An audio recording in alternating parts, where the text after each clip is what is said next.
If you mention the fabulous Hudson Hornet to a certain age group, they will immediately identify with Doc Hudson, one of the stars of the animated Pixar film Cars, played by the legendary Paul Newman.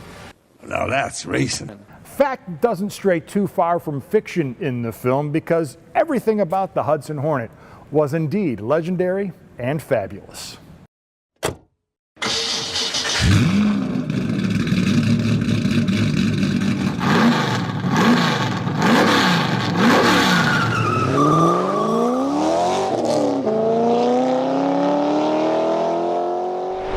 Old Doc Hudson may not be a real-life character, but Lightning McQueen's mentor in the movie Cars has a backstory that's rooted in NASCAR's history books and is as tightly wound as the steering wheel on this 1951 Hudson Hornet, showcased here at Stalls.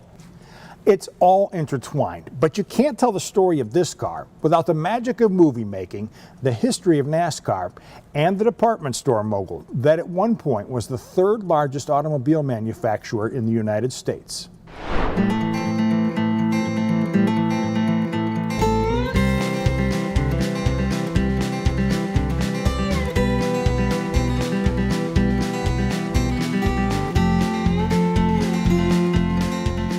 Hudson Motor Car Company was founded in 1909 by Roy Chapin and a bunch of his University of Michigan engineering friends. J.L. Hudson, yes, that Hudson, provided the financing. In the early years, Hudson had a reputation for building high-quality, reasonably priced automobiles. But in the post-war era, Hudson's popularity exploded, not in the showroom, but first on the racetrack. In 1951, NASCAR driver and mechanic Marshall Teague walked into the Hudson's plant in Detroit, Michigan, and asked if Hudson's would supply cars for his race teams. Hudson agreed, becoming the first American auto manufacturer to support stock car racing. To Teague's credit, he realized Hudson's cars were over-engineered and overbuilt, which made them perfect for racing. Hudson made auto racing part of its advertising and marketing strategy and did everything it could to make their team cars go faster. And boy, did they. In 1948, Hudson developed a unibody construction that featured a step-down design. Instead of typical cars at the time, which featured a body over frame design, the Hornet's floorboards were placed below the frame. The passenger would step down into the car. The unibody construction was lighter and the lower center of gravity enhanced the handling of the car. It was everything a racer wanted but couldn't find in a stock race car. Teague christened the Hudson Hornets as fabulous, and that's how the name came to be painted on the side of the cars. More than anything, racers want to go fast, and the Hornet was powered by the legendary Twin H. The Super 6-cylinder engines featured high compression, and they were bored and stroked to increase displacement. It featured twin single-barrel carburetors with larger bowls and improved fuel distribution. When tuned by men like Teague, the Twin H produced more horsepower and dominated the larger 8-cylinder motors run by the competition. Which leads us to a man named Herb Thomas, the real-life inspiration for Doc Hudson in the movie Cars. You see, I told you this was all intertwined. Thomas, to this day, owns the greatest winning percentage in NASCAR history, and most of his wins came behind the wheel of a Hornet. After switching to a Hornet midway through the 1951 season, he went on to win the 51 championship. In 1953, he would pilot his number 92 fabulous Hudson Hornet to 12 wins, becoming the first two-time series champ and one of the first stars of the sport.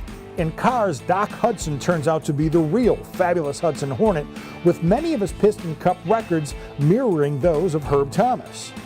While Thomas drove the number 92, Doc sported the number 51 in the movie, in honor of the 1951 Hudson Hornet, like this one. You see, it's all coming together. But wait, there's more. The 51 was never actually run by one of Hudson's NASCAR Hornets, but the 92 of Herb Thomas lives on to this day. After winning the championship in 1953, Thomas sold the car to someone that lived down south. Years later, it was discovered in a barn in eastern Kentucky. The serial numbers matched. It was restored and is now owned by Michigan collector Al Schultz. It has been featured at historical automotive events around the country, at the Henry Ford Museum and in the Automotive Heritage Museum in Ypsilanti, among others. It is the only remaining factory racing Hornet in existence today and the oldest NASCAR winning car known to exist. Today it is officially part of the National Historical Vehicle Registry. Which brings us back to this 1951 Hudson Hornet convertible here at Stalls. It was never a race car, it never served as the inspiration for an animated movie character, but it is rare. It's one of only 551 Hudson Hornet convertibles ever made, and just one of a few remaining examples powered by that famous Twin H. Besides the power and handling, in 1951 you could order a Hornet as loaded as your drunk uncle. This Hornet buzzes with extras, like the Kelsey Hayes wire wheels, the Hudson Script spot lamp, front-mounted fog lamps, radio, heater, power windows, bumper guards, and sexy wheel skirts that accentuated the pontoon styling and sleek appearance that appealed to so many buyers. Hudson was one of the first manufacturers to figure out if you win on Sunday, it sells on Monday. In 1951, Hudson sold over 43,000 units, making it the third largest car company in the country at the time. Unfortunately, it could not be sustained. Hudson's unibody design made it difficult to compete with other manufacturers' styling updates. It was also becoming more costly to produce, and Hudson eventually merged with Nash and moved manufacturing to Kenosha, Wisconsin. The last Hornet built in Detroit rolled off the assembly line on October 30th, 1954. They clearly don't make them like this anymore, but the Hornet name has resurfaced over the years. From 1970 to 1977, AMC made a compact sedan under the Hornet moniker. My dad owned one. Those cars sucked.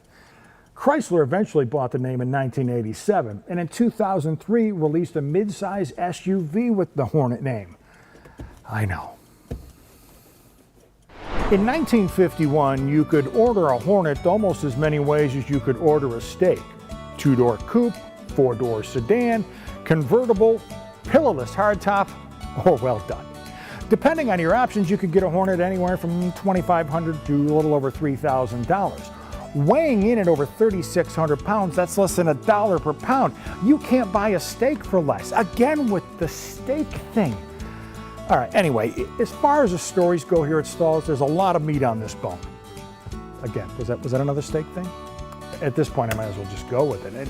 Oh, and what do we have here?